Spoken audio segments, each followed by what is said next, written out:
alone, far less to stand before the throne. Christ alone, cornerstone, weak made strong in the Savior's love. Through the storm, He is Lord, Lord of all. Christ alone, cornerstone, weak made strong in the Savior's love.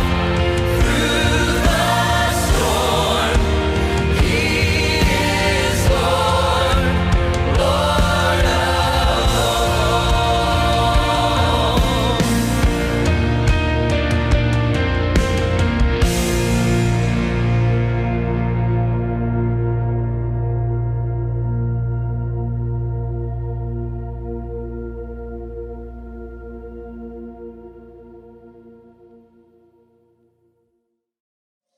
Okay, before I get into the message today, let me open up in prayer.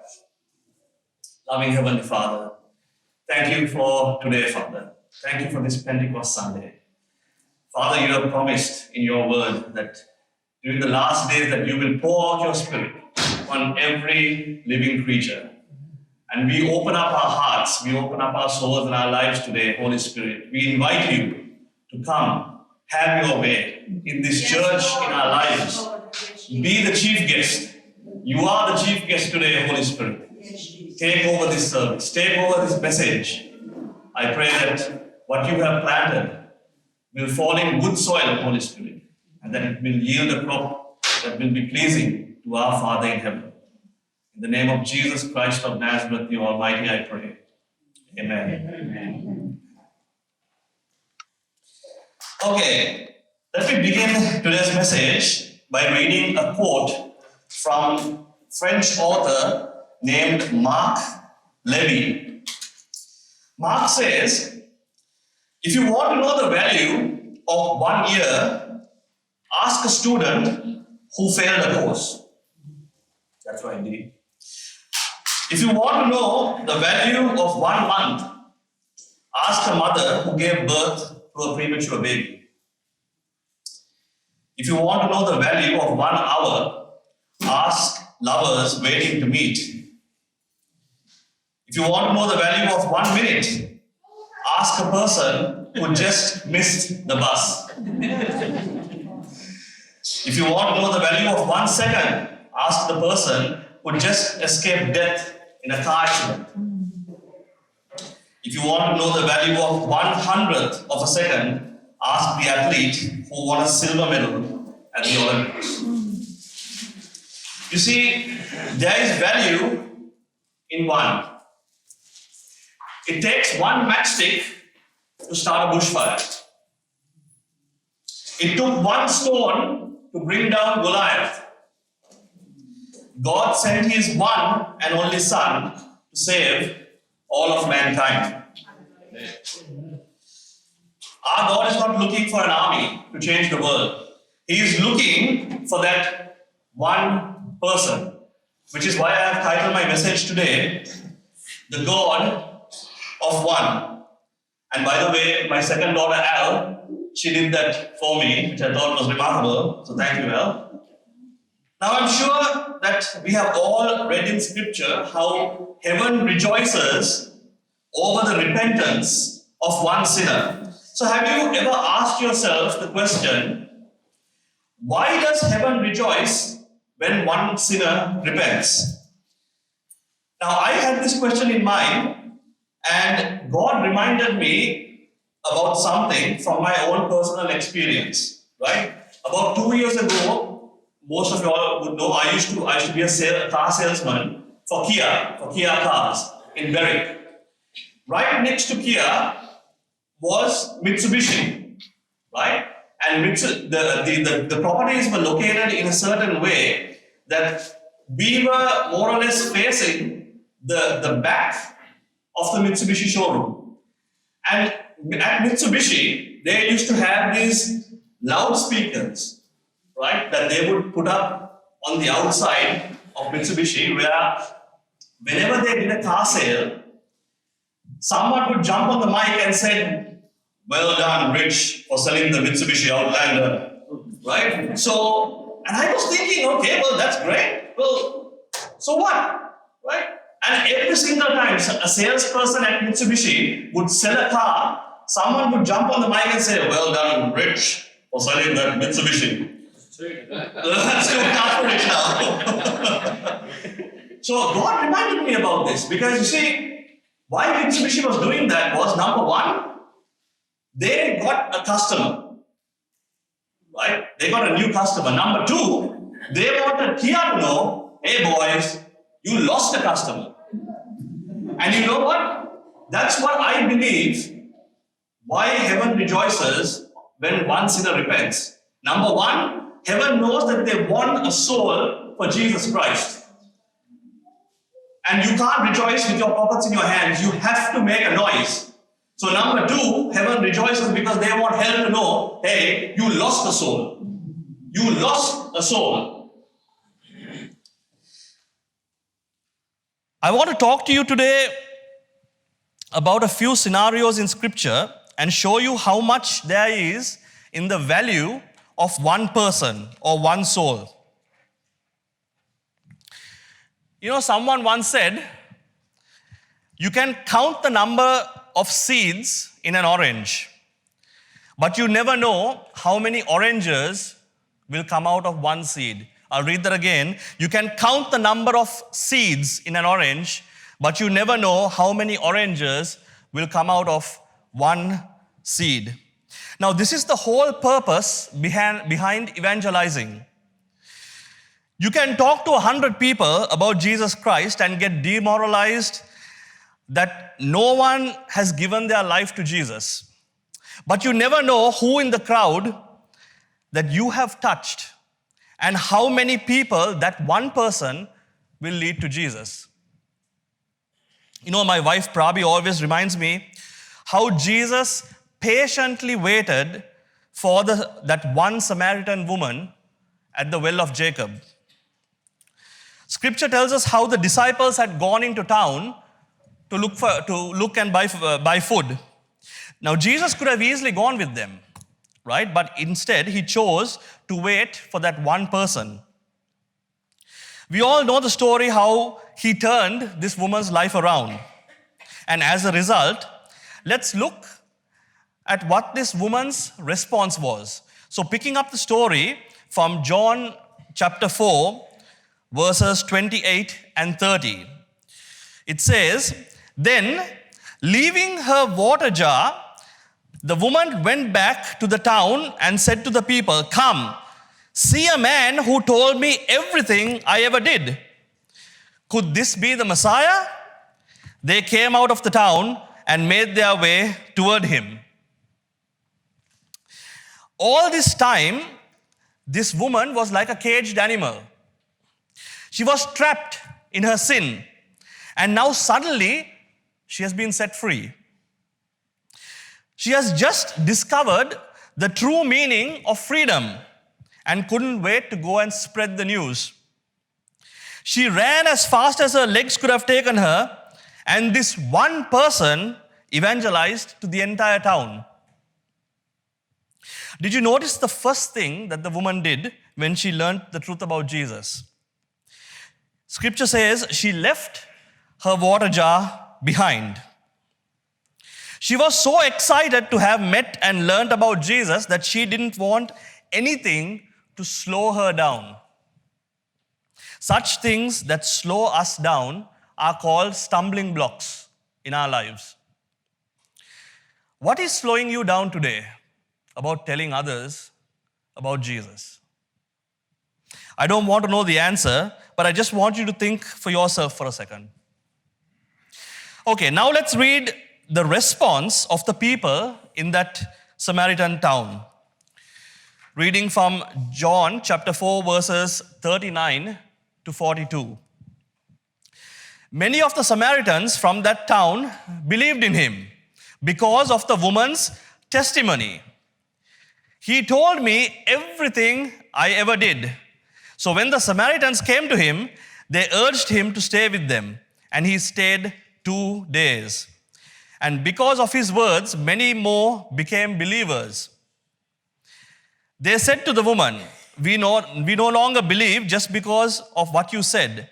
Now we have heard for ourselves, and we know that this man really is the Savior of the world.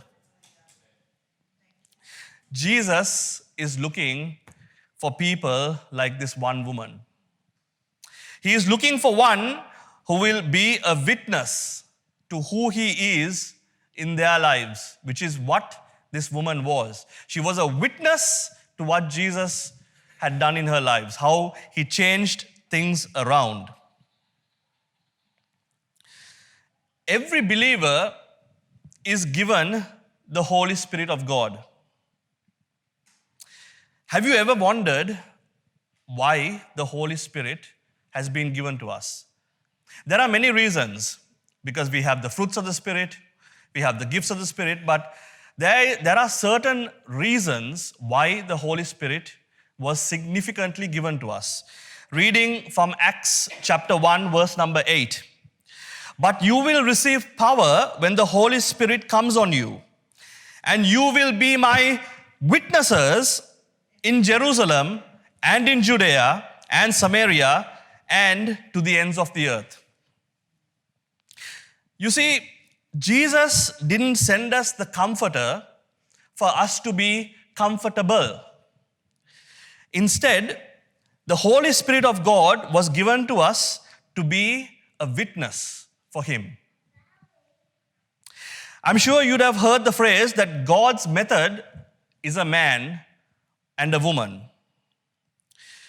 We are not just a method, we are the only method that God will use to evangelize. God does not use animals. Instead, He uses a man and a woman. So the question is, can He count on you? Can He count on me? We all have the ability to witness. In fact, we witness every day of our lives. If you think about the matches, the footy matches, I might witness to Andrew, and I would say, hey Andrew, yesterday's match, brother, with Collingwood, man, they smashed the Hawks. I don't even know if they played, but I'm just taking two names here. So what am I doing? I'm evangelizing. I'm telling him about the footy game. Or I would tell Rudy, the cricket match yesterday between India, man, Tendulkar smashed them. What am I doing? I'm evangelizing. But you see, I'm talking about good news, but I'm not talking about the good news. We all have the ability to evangelize because that's what we do every day at our workplaces, in school, in church. But we are not talking about Jesus. Now you see, the footy clubs didn't ask me to go evangelize. They didn't say, Ricky, can you go please evangelize to Andrew and tell him how well we played yesterday? They didn't do that. But Jesus in the gospel says, I want you to be my witness. You see,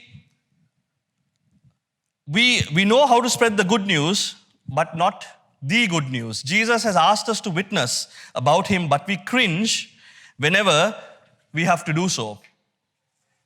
We witness to all the wrong things, but leave the important behind.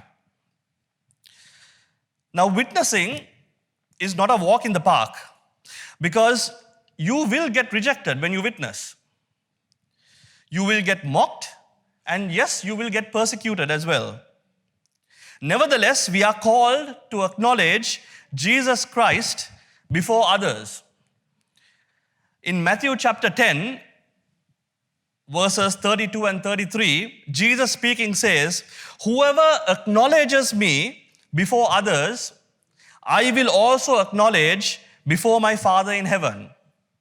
But whoever disowns me before others, I will disown before my Father in heaven.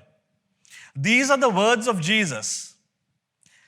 and you can believe it, that he will disown us on the day of judgment if we do not be a witness to who he is, if we do not acknowledge who he is in our lives to others. Let me tell you the story of one Daniel Curry, who lived in the 18th century. Daniel was a horseback riding evangelist from the southwest of the United States of America. Now, Daniel would ride from town to town openly proclaiming Jesus Christ to everybody that he met. People would take rotten eggs and rotten tomatoes and throw at him to get rid of this man from their towns. One day, Daniel was so tired.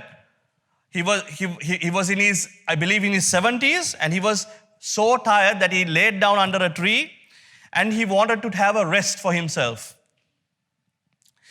While having a rest, he had a vision of the throne room of God.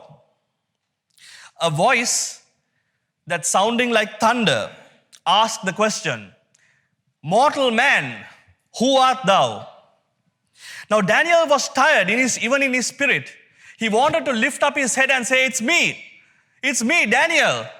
But he couldn't do that. So a second time, the voice asked, "Mortal man, who art thou?" Again, Daniel wanted to lift up his eyes and say, "It's me, it's Daniel." But he couldn't do it. Third and last time, the voice asked the question, "Mortal man, who art thou?" And Daniel couldn't even speak a word because he was so tired in his spirit. And just as the voice was about to say, "Depart from me," Daniel suddenly felt two strong arms coming around him and lifting him from behind. These two strong arms lifted him up. And he heard a voice from behind him saying, "Father, this man was not ashamed of me on earth. This man evangelized about who I am when he was on earth. And today, Father, I am proud to introduce to you Daniel Curry." Daniel looked down and he saw the nail-pierced hands of Jesus Christ, who lifted him up.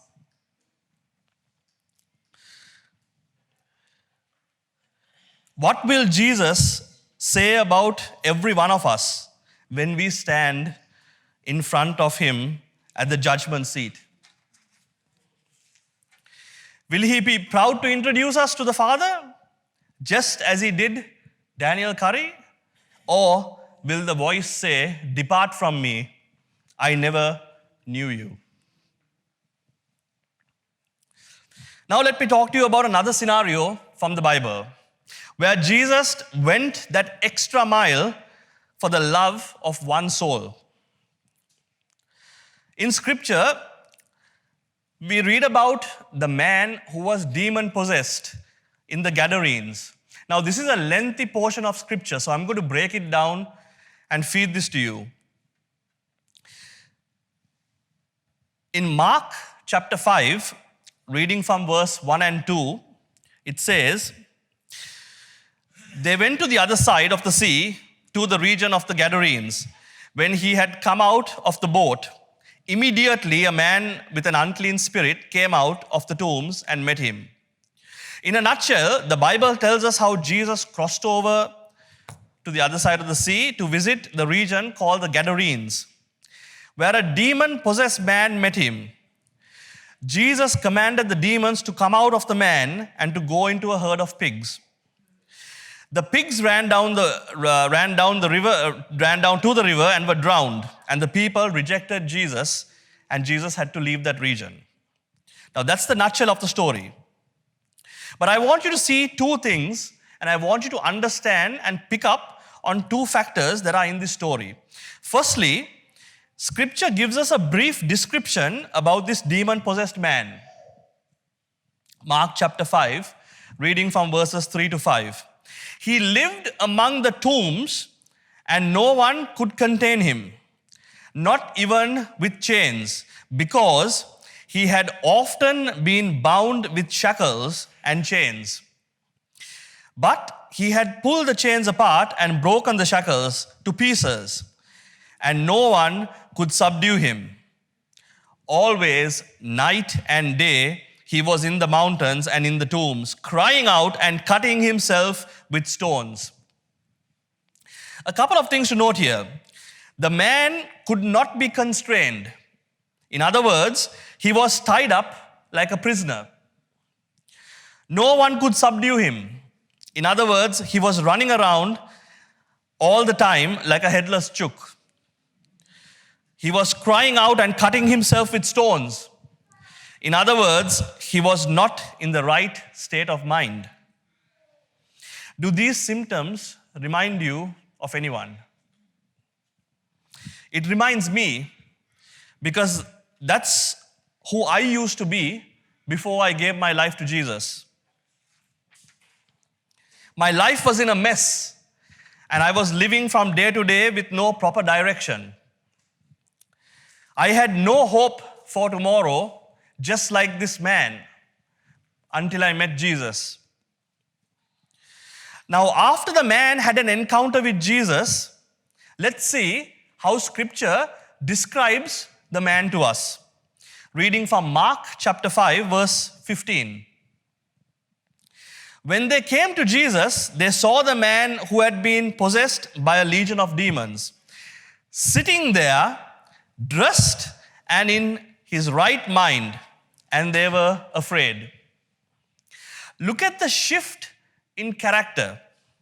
The man was sitting. In other words, his spirit was calm. He was dressed. In other words, he was pleasant to look at.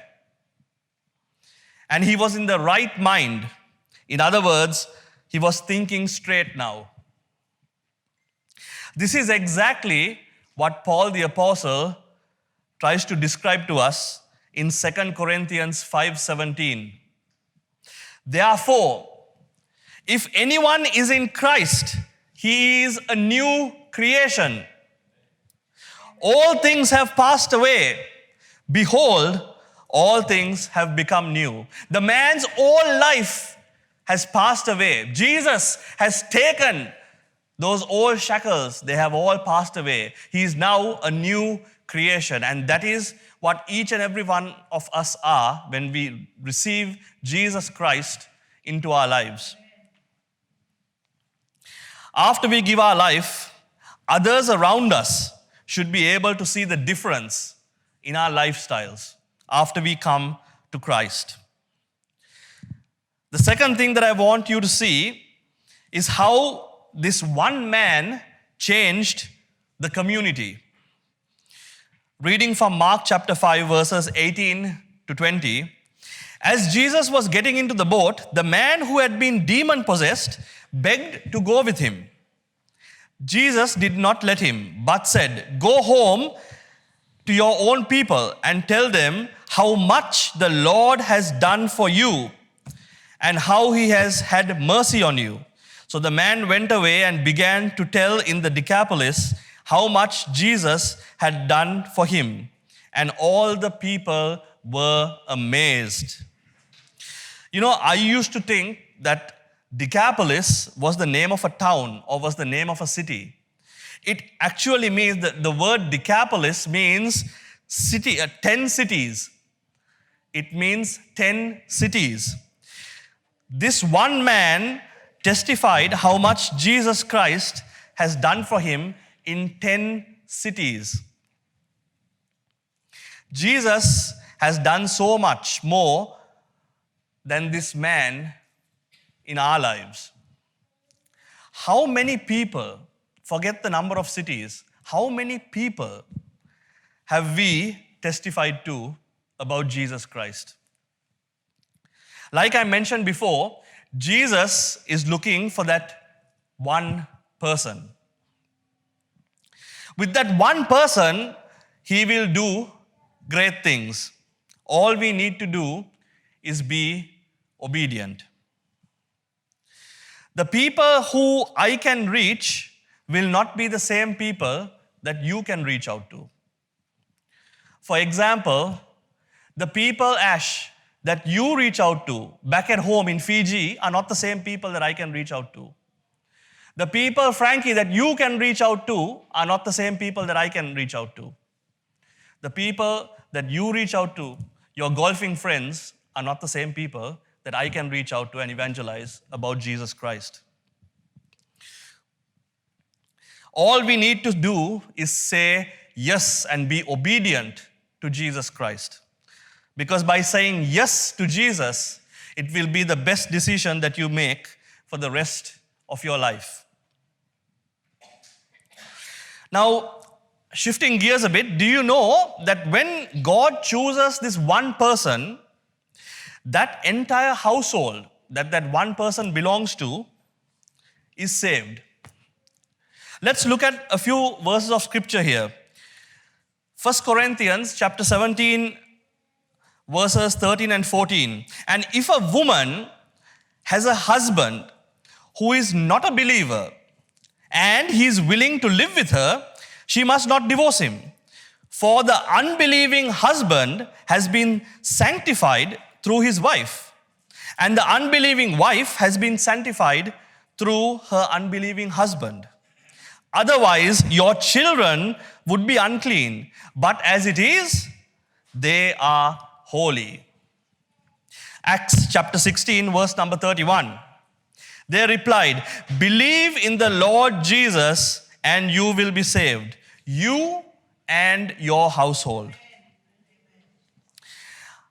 I have heard so many husbands who ridicule their believing wives by saying, you are wasting your time in going to church. Why are you going to church on a Sunday? You're gone away for 2-3 hours, and what happens? Nothing. You come home, you go, you take our money, you go and give it to the church, you're wasting your money. And who earns the money? The unbelieving husband says, I am the one who earns it. I'm the one who earns it, and you are going and praising some other God. I have heard this, to my own ears I've heard it. The unbelieving husbands are sanctified. The word of God says the unbelieving husband is sanctified because of the believing wife. So little does that husband know that his health and his wealth and everything that he attributes is to the God who lives. God chooses to bless such families because of one believing individual. But make no mistake, God is patient, God is kind, and God is merciful, but God is God. He will give the unbeliever time to change, and when time runs out, I don't want to be on the wrong end of God's rod. So if you are sitting here today in church thinking, you know what, I'm useless. My life is in a mess. My family is in a mess. God has no use for me. I can't be a witness to Jesus Christ, but I want you to know that you are wrong. Jesus himself tells us why he came into this world. Luke chapter 19, verse number 10. For the Son of Man came to seek and to save the lost. You know, with no disrespect to other religions, a lot of other religions are like the dad in the parable of the prodigal son. When the son went missing, no one went looking for the son. The dad was there. The dad was looking, he was looking down the road, but he didn't physically go looking for the son. He waited for the son to come back to him. But you see, Jesus was not like that. If you, being a parent, if one of your children go missing, would you not go looking for them? That's why Jesus says, I came to seek. I came to look for you, the one who is lost. And the good news, I just didn't come to look for you. I came to save you. That's what the word says. He came to seek and he came to save.